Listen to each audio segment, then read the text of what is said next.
Çempionlar Liqasının 7-ci turunun ilk oyun gününün ən maraqlı maçı olan Inter-Arsenal futbolçularını kəllə-kəlləyə rubrikasında müqayisə edəcəyik. Seçimlər subyektivdir, siz də öz fikirlərinizi səsləndirə bilərsiniz.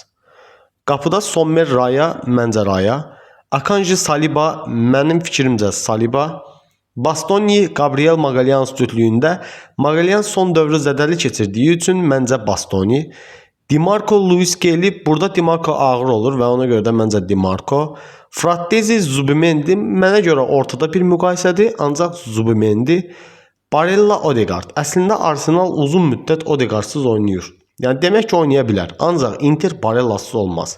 Həm də Odegaard zədədən elə də yaxşı gəlmədi. Ona görə mənə görə Barella bir addım öndədir. Zielinski, Declan Rice. Son dövrlərin ən formda mərkəz müdafiəçilərindən Declan Rice. Mənimlə yəqin hamı razılaşar. Turam, Saka, burada Saka bir addım öndədir. Martinez, Gyökeres. Martinez Interin ürəyidir və daha elit bir hücumcudur.